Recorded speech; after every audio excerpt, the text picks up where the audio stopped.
Halo Sobat Spoiler, bagaimana kabarnya? Tentunya Millers doakan baik-baik saja. Jumpa lagi di channel Sektor Spoiler. Pada video kali ini, Millers akan bahas kelanjutan cerita dari Donghua series Martial Master, episode ke-515.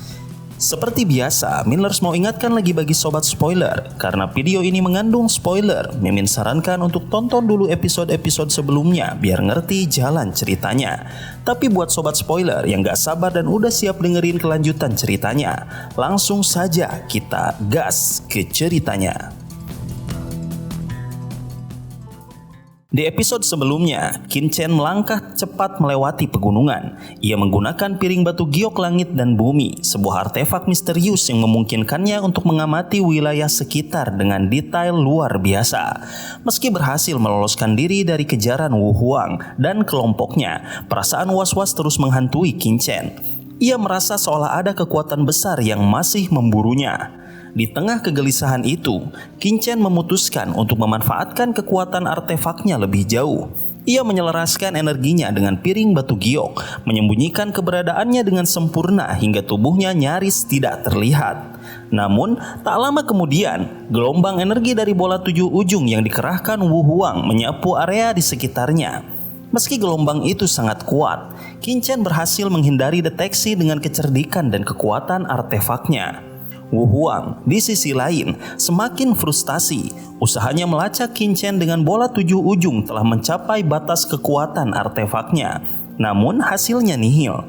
Ia mulai meragukan kemampuannya sendiri. Sementara pria berbaju hitam hanya tersenyum penuh teka-teki, seolah menyimpan rahasia besar tentang apa yang sebenarnya sedang terjadi.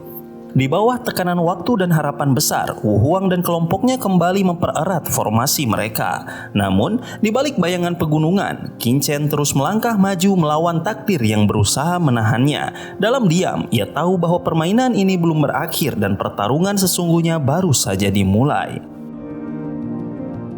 Di episode selanjutnya, Qin Chen melangkah cepat menuju area terlarang di Istana Berkabut. Dalam perjalanan, ia terus mengamati dan memastikan tak ada yang mencurigai keberadaannya. Setelah melewati perjalanan panjang yang menguras waktu, ia akhirnya tiba di lokasi tersebut. Tempat itu dipenuhi dengan energi yang misterius, dan dengan menggunakan piringan batu giok alami, Qin Chen dapat melihat pemandangan di dalam area tersebut dengan jelas. Namun, ada sesuatu yang aneh. Semua orang di Istana Berkabut tampak gelisah, seperti sedang menghadapi situasi genting. Qin Chen menatap dingin, menyadari bahwa mereka sedang menyusun rencana yang tidak biasa. Meski ia tidak tahu detailnya, ia memiliki firasat bahwa ia harus menggagalkan rencana mereka. Ia menyusun strategi. Qin Chen tahu bahwa melawan mereka seorang diri bukanlah pilihan bijak. Ia harus memancing pihak lain untuk terlibat, terutama Kekaisaran Xuan Yuan yang selama ini memusuhi Istana Berkabut. Dengan cermat, ia memutuskan untuk memanfaatkan konflik yang ada untuk melemahkan lawannya.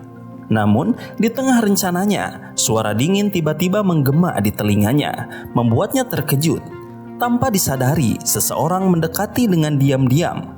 Qin Chen segera bersiaga, tapi yang muncul dari kegelapan adalah seekor kucing hitam besar. Hewan itu berbicara dengan angkuh, memperkenalkan dirinya sebagai kaisar kucing. Dengan penuh kebanggaan, Qin Chen hanya bisa mendengus, menganggapnya sebagai gangguan kecil.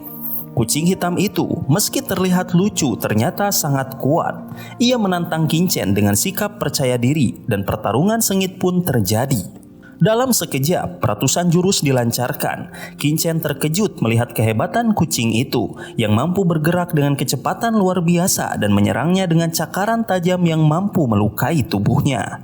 Namun, ia tidak menyerah. Dengan memanfaatkan kekuatan darah dan senjata pedang berkarat misteriusnya, Qin Chen mulai menguasai pertarungan. Saat serangan Qin Chen semakin kuat, kucing hitam besar itu akhirnya terpojok. Ia mencoba melawan, tapi guntur yang dilepaskan Qin Chen dan kekuatan pedang berkarat itu terlalu kuat. Kucing hitam besar itu terhempas, beberapa helai bulunya terlepas di udara. Akhirnya, kucing itu mengakui kalah.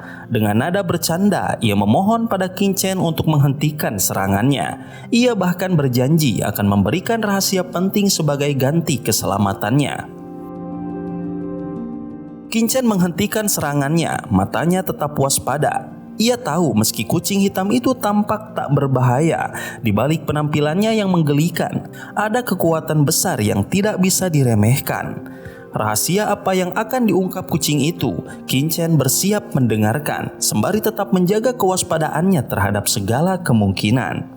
Kucing hitam besar itu tampak jengkel sambil merenungi kekuatannya sendiri yang ternyata masih kalah dibandingkan dengan kemampuan Qin-chen. Ia merasa kesal karena rencana untuk membalas dendam atas insiden di alam rahasia iblis kini tampak mustahil. Perubahan kekuatan Qin-chen yang begitu cepat membuat kucing itu heran, seolah-olah pemuda tersebut mendapatkan kekuatan luar biasa dengan cara yang tidak biasa. Qin-chen yang memegang api iblis teratai hijau menatap kucing hitam itu dengan tajam. Ia tahu bahwa makhluk misterius ini menyimpan banyak rahasia. Meskipun menggemaskan, kucing hitam tersebut memiliki aura misterius yang tidak bisa diremehkan. Bahkan tampaknya ia mengetahui lebih banyak hal daripada yang ia ungkapkan. Kucing hitam itu tampak gelisah di bawah tatapan Qin-chen, terutama dengan api iblis yang memancarkan energi luar biasa. Dalam pikirannya, ia bertanya-tanya bagaimana pemuda ini bisa mengasah kekuatan apinya hingga menjadi jauh lebih hebat daripada sebelumnya.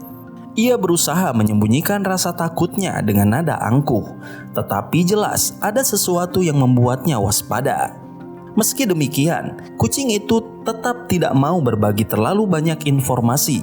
Ia memberikan petunjuk samar, menyebutkan bahwa peluang menjadi seorang kaisar dalam sistem pelarangan adalah sesuatu yang sangat penting, tetapi tidak semua hal pantas diketahui oleh Qin-chen. Setelah menyampaikan kata-kata itu, kucing hitam besar tersebut tiba-tiba lenyap ke dalam kehampaan, meninggalkan Qin-chen yang masih dipenuhi pertanyaan. Qin-chen mencoba menggunakan persepsinya untuk melacak jejak makhluk tersebut, tetapi sia-sia. Kehilangan itu membuatnya kesal. Ia bergumam dengan nada marah, menyebut kucing itu sebagai kucing mati. Namun, di tengah kekesalannya, ia tahu bahwa kucing hitam itu mungkin punya alasan sendiri untuk tidak membocorkan seluruh kebenaran. Tidak lama kemudian, juru mudi tengkorak muncul dan meminta arahan tentang langkah selanjutnya. Qin-chen, setelah beberapa saat merenung, memutuskan untuk bersabar. Ia memilih menunggu dan melihat bagaimana situasi akan berkembang, meski ia tidak sepenuhnya mempercayai kucing hitam besar itu. Ia mengaku bahwa dalam beberapa hal, makhluk tersebut cukup berprinsip. Ia memutuskan untuk mempersiapkan diri lebih baik, memastikan identitasnya tetap tersembunyi, hingga tiba saat yang tepat untuk bertindak. Setelah mendengar penjelasan dari kucing hitam besar, Qin-chen memahami bahwa pelanggaran larangan di kerajaan Yu kuno akan segera menarik perhatian berbagai kekuatan besar, termasuk dari kalangan iblis dan istana berkabut. Bertindak sendirian jelas akan menimbulkan kecurigaan. Oleh karena itu, untuk menyamarkan kehadirannya, ia harus bergabung kembali dengan tim Pavilion Dan yang sedang beroperasi di wilayah tersebut. Namun, bergabung kembali dengan kelompok itu bukan perkara mudah. Qin-chen harus memutar otak untuk menemukan cara agar dirinya bisa diterima kembali tanpa menimbulkan keraguan. Setelah berpikir sejenak, ia mulai menggunakan kekuatan langit dan bumi untuk menciptakan piringan batu giok sebagai alat pencari jejak anggota tim Pavilion Dan. Hari demi hari berlalu, hingga akhirnya pada hari ketiga, Qin-chen berhasil menemukan lokasi tim tersebut. Mereka berada di sebuah lembah dengan kekuatan ruang yang sangat kuat. Di sana, anggota Pavilion Dan yang tangguh sedang beristirahat setelah melalui berbagai pengalaman berat selama hampir setahun. Banyak di antara mereka yang menunjukkan peningkatan kekuatan signifikan. Bahkan beberapa di antaranya seperti Ouyang Nana, Ling Yi, Yemo, dan Yan Equatoria telah mencapai ranah Kaisar Wu dan bergabung dengan pemimpin mereka, Si Tuzen. Para anggota tim tampak puas dengan pencapaian mereka. Beberapa membanggakan jumlah kristal darah yang berhasil mereka peroleh, sementara yang lain berbangga atas penemuan kristal ruang yang bernilai tinggi. Namun, di tengah kegembiraan itu, Ling Yi tampak murung.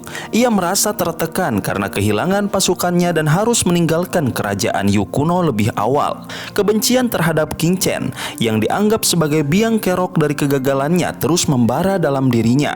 Ketegangan tiba-tiba pecah saat suara pertempuran terdengar dari luar lembah. Para anggota tim, termasuk Citizen, segera keluar untuk menyaksikan apa yang terjadi. Di sana, mereka melihat Kincen yang sedang bertarung sengit melawan seekor binatang berdarah yang sangat kuat. Tubuh Kincen dipenuhi luka dan darah, tetapi ia masih mampu bergerak lincah menghindari setiap serangan mematikan dari makhluk itu.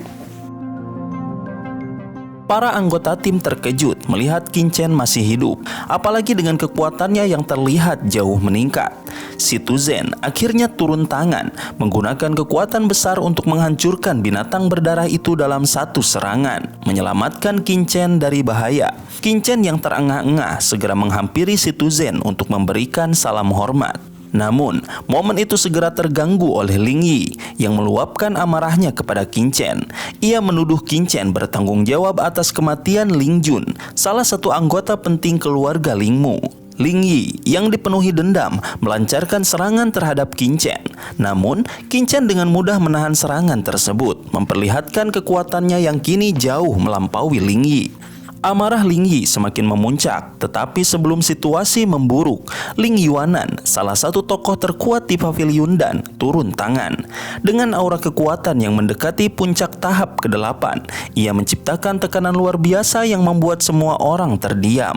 Kincen, meskipun sebenarnya mampu menahan tekanan itu, ia sengaja menunjukkan sikap lemah untuk menjaga situasi tetap terkendali.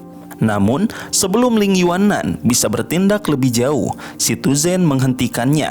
Sebagai pemimpin tim, ia mengingatkan Ling Yuanan untuk tidak mengambil tindakan gegabah.